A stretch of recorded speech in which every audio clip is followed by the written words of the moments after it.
Карциномот на дојка е еден од најчестите малегни тумори кои се јавуваат кај жените. Раното откривање на ракот на дојка е предуслов за навремено отпочнување со терапија и со самото тоа успешно лекување на болеста. На оваа тема разговараме со доктор Митко Карајозов, специјалист по тораковаскуларна хирургија во клиничката болница Аџи Бадем Систина. Добро утро. Добро утро на вас и на вашите гледачи. Месец октомври посветен на подигнување на свеста сушност за ракот на дојката. Убава приказка, неопходно, затоа што навистина карциномот на дојка денес е проблем на секоја буквално жена, затоа што не само на секоја жена, него на жена од секоја возраст. Од една страна е болест која што има лошо име, но од друга страна е болест која што може да биде излечива дури и 99%. Ова што се случува овој месец е основата за тоа карциномот да биде излечив 99%. Зошто? Раното откривање на карциномот на дојка е гаранција за излечивоста на карциномот на дојка. На овој простор на кој што живееме, се уште македонската жена нема навика да прави само преглед или компетентен преглед на дојките од компетентни доктори и затоа, за жал, карциномот на дојка во Македонија се открива во понапреднати фази кои што имаат излечивост негде околу 60%. И тоа е многу кога зборуваме за излечивоста на карциномот на дојка, но навистина раното откривање значи живење и умирање од она што е пишано, не од карциномската болест која што ја добиле жените. За жал, се почесто помлади девојки и жени се соочуваат со оваа болест? Знаете што, јас сум 40 години во оваа работа. Со моите учители, кога го почнав овој занает, карциномот на дојката беше дел од популацијата која што е 60 и над 60 години. Денеска не е секојдневие, ама веќе имаме жени кои што се и со 20 годишна возраст оболуваат од карцином на дојка. Помеѓу 30 и 40 години се воглавном нашите пациентки. Се повеќе и повеќе имаме жени, млади мајки доилки кои што во фаза на лактација го добиваат карциномот на дојка. Тоа е една посебна приказка. Значи, карциномот на дојка денес не е како што пишува во книгите и во статистиките кои што ги објавуваат, дека треба од 40-та година натаму да почнат првите прегледи и одење на доктор за преглед на дојки. Туку навистина е проблем кој што секоја жена, мојата препорака е, што е постара од 20 години, мојата препорака е врз основа на моето искуство и секојдневно работење, на секоја жена постара од 20 години да почне како гинеколошки прегледи, така и редовни прегледи на дојките. Постојано се апелира на редовни прегледи, но и само прегледи во домашни услови? Па само прегледот е многу едноставна работа. Најубав период за преглед на дојките кај секоја жена, бидејќи тогаш се дојките најприпремени, е негде меѓу 5-тиот и 8-миот ден од првиот ден на циклусот. Тогаш нивото на хормоните од јајниците, кои што ја контролираат функцијата и менувањето на анатомијата на дојките, е најнизок во крвта и тогаш дојките се неадекватни за преглед. Значи, не треба ништо посебно предзнаење. Секоја жена треба да си застане пред огледало, прво да ги разгледа дојките дали има надворешни промени на брадавката, на кожата, во смисол на вовлекување на брадавката, вовлекување на било кој дел од кожата на дојката, дали има промени во бојата. Потоа да направи еден мануелен преглед, битно е да се само прегледот значи да се испипа целата дојка. Се што е различно од претходниот преглед треба да се направи консултација со компетентен доктор. Кога да побарат всушност таква стручна помош од доктор? Кога е неопходна? Секогаш кога, значи, знаете што, подобро е да отидете 3 пати, и ако треба и да чекате и не знам, и да се нервирате за тоа што чекате или не знам што све да ви се случува за да дојдете, само ве молам, компетентен доктор, доктори што се бават со проблеми на дојка, не било кој доктор. Подобро е со сите стресови и нервози да се отиде, отколку да не се отиде. Се што се покрива и што се одлага, настанува проблем. Раното откривање на дојка, зашто го велам компетентни доктори? Значи, не е да направите преглед на дојка и не е да направите ехо на дојка и да даете сликичка која што ги импресионира пациентите. Стручното познавање на тој кој што го работи, стручно е со таа технологија која што ја поседува, а денес се е врзано со технологија. Без људски фактор нема ништо, без човечки фактор. Но тој човек, ако нема технологија, џабе што го знае за наето. Значи, со добра технологија, денеска карциномот на дојка се открива со пречник негде од 3-4 мм, 5 мм, а тоа е само единствена гаранција за излекување и умирање од она кое што ви од Господ пишано, не од карциномската болест која што сте ја добили. За жал, жените често имаат срам кога станува збор за вакви прегледи. Што фаќаат овие прегледи за сите оние кои што не гледаат, кои што се двоума дали да отидат на ваков преглед? Знаете што, срамот е нешто што е дел од секое човечко битие и е нормално, но токму овој месец, оваа кампања, ова се што се случува е да се пресрамиме. Пресрамувањето не е ништо друго него да сватиме дека сами сме одговорни за своето здравје. И ако се пресрамиме, ќе живееме. Ако се срамуваме, ќе се случува тоа што се случува.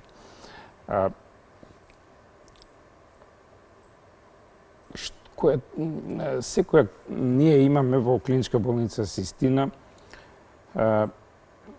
систем на работа кој што е врзан со конзилијарно разгледување на секој пациент. Имаме врвна технологија, имаме врвни диагностичари.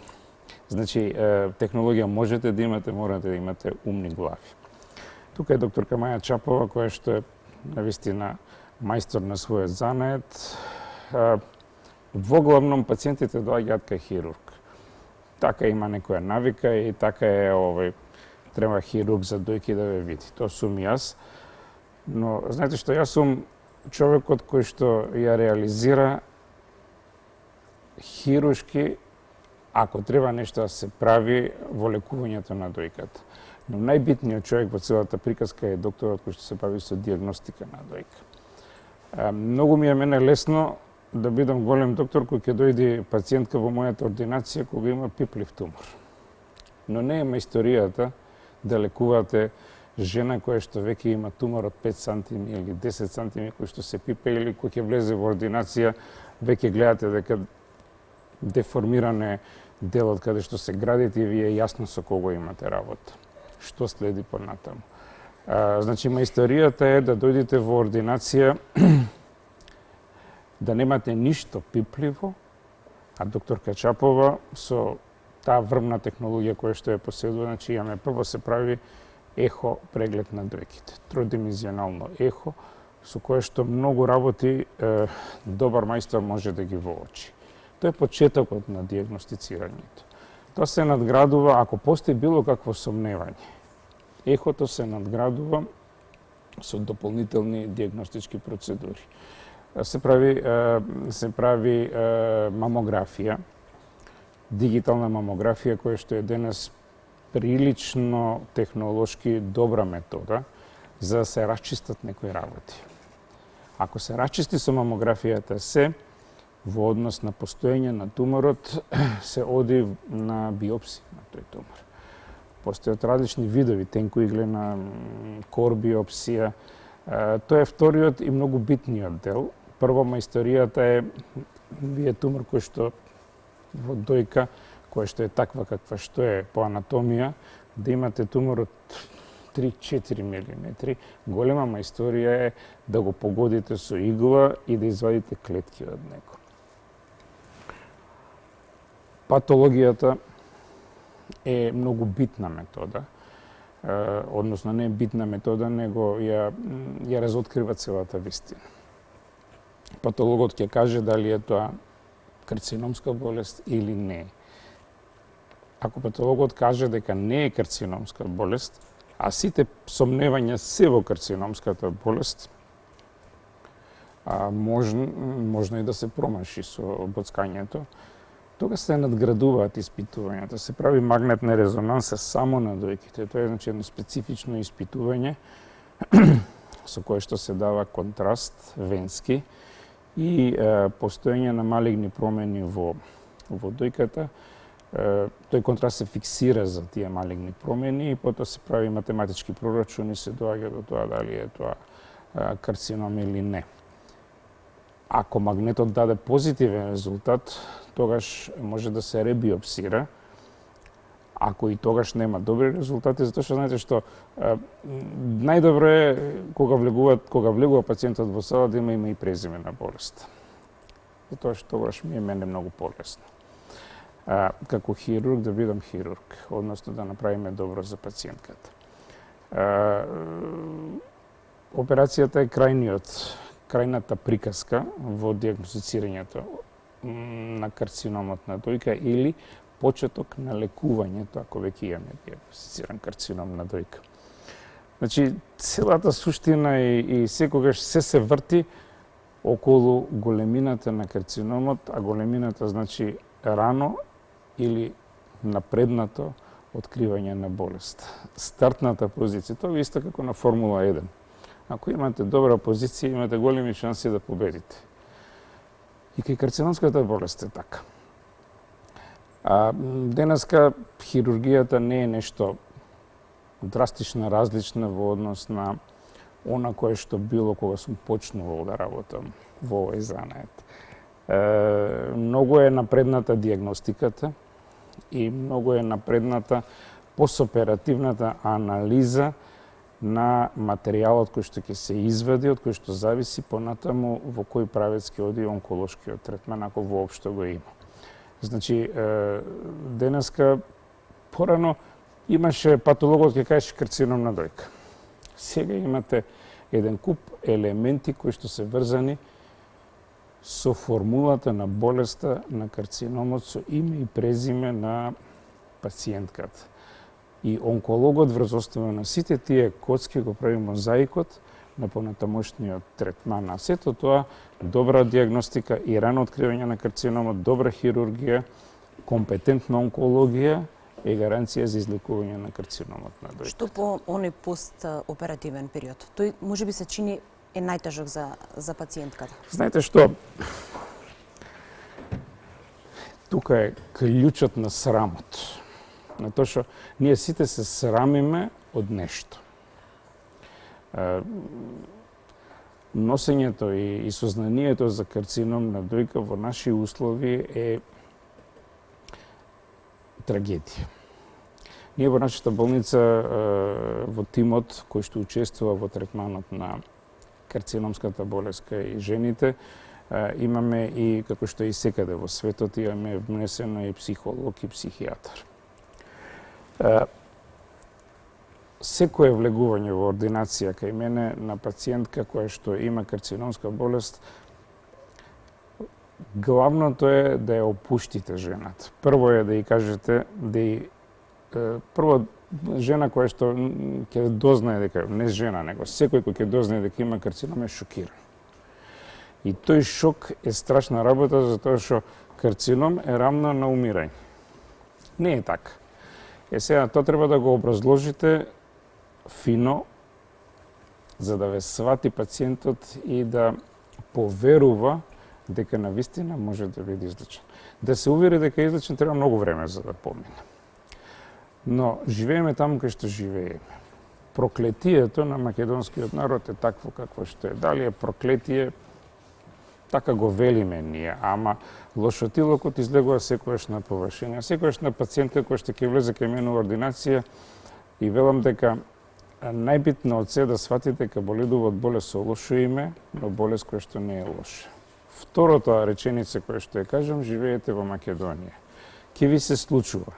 Ке дојде добронамерна пријателка која што ќе ви каже, знаете што, ја денеска бев на погреб, умре таа и таа, од карцином на дојка. Тоа некој да ви го каже ве поразува.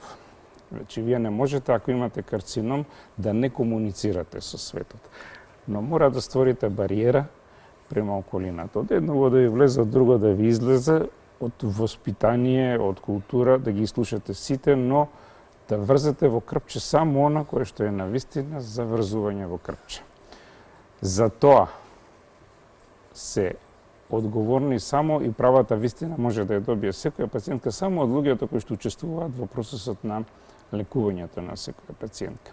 Затоа што 60% од вистината за секој карцином е врзана со кодот на болеста, на секое име и презиме, а 40% е оно што го пишува во книгите.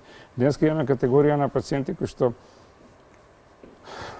тоа се градските жени, интелектуалките, за жал, тие се оптеретени со компјутери, со интернет и со добивање на податоци кои што е убаво да ги знаете, ама заведуваат и ве отргнуваат од вистината, од реалноста. Значи, кај пациентка која што има карциномска болест, многу е битно да свати дека сите сме од крв и од месо. Кој ќе ви дое тешко, исплачете се. Но тоа не може да биде 24 часа дневно, не може да биде 7 дена во неделата или 365 дена во годината. Кој ќе ви дое тешко, да, исплачете се. Но ако ја прифатите болеста на вистина така како што е, болест со лошо име, но болест која што е излечива, тогаш животот ќе биде и квалитетен, значи пациентката ќе си живее и ќе си умре од тоа што ја пишено не од карциномската болест, но квалитетот на низиниот живот и животот на семејството ќе биде добар. Ако ја порази сознанието и лекувањето на карциномската болест жената, тогаш пациентката пак ќе живее и ќе умре од тоа што ја пишено, но квалитетот на животот на самата пациентка и низината околина ќе биде катастрофално лош. И затоа секаде во светот и во клиничка болница Аџи Систина третманот на пациентите е комплетен.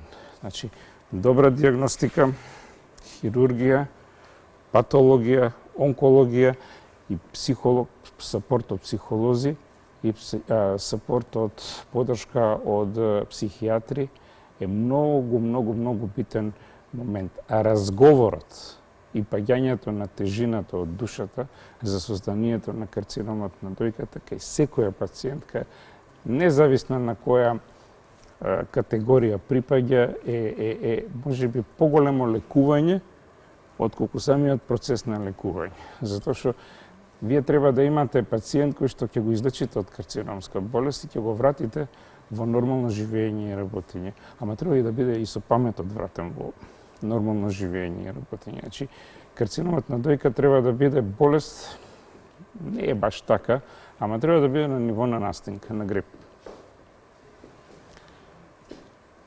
Тоа е. Многу ми е драго што правите вакви емисии во кои што им помагат да се престрамат жените. Овој месец се преубава приказка и добро е што вака интензивно медиумски е покриена, затоа што ја не ве гледам, немам време. Ова време вие кога одите на телевизија, е за мене време кое е утрчање. Ама на вистина сум изненаден колку вас ве гледаат во овие утрински часови граѓаните во Македонија. Затоа што еден куп е вака кога од време на време ќе ме повикаат и ќе учествувам во некоја ваква емисија во овие временски периоди.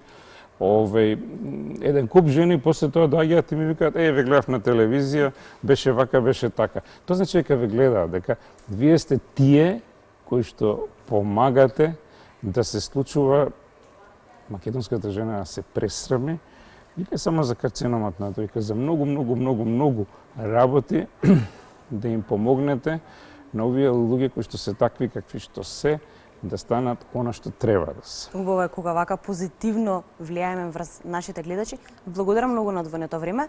Порака до сите што не гледаат, сите жени, мајки, девојки, редовни прегледи кога станува збор за оваа болест. Значи, две работи се: редовни само прегледи и редовни прегледи од компетентни доктори. Тоа го повторувам секогаш, компетентни доктори, затоа што гледам се и се што во мојата ординација и затоа е многу битно во се да сте професионалец и кога ќе излезе некој, не да излезе со сликички, него да излезе со раат на душата, јас сум здрав. А здрав може да ви потврди тој што ќе ви потпише документ и што ќе превземе одговорност дека е направено се. Тоа е вака да биде моето крајно. Значи, она што се случува на полето на лекувањето комплетно на дојка во клиничка болница Аџи Систина, тоа е еден модел кој што треба да биде модел. Тоа ние не сме го измислиле, тоа е превземено, така се работи секаде по светот. Тој модел на тим на луѓе компетентни кои што учествуваат во процесот на лекување, тоа е основата за добро и квалитетно лекување. За жал, медицината денеска е скапа приказка. Ви благодарам многу на одвоеното време. Се гледаме во некоја наредна прилика. Се надевам дека одговоривме многу прашања на нашите гледачи. Благодарам и на вас. И благодарам на гледачите.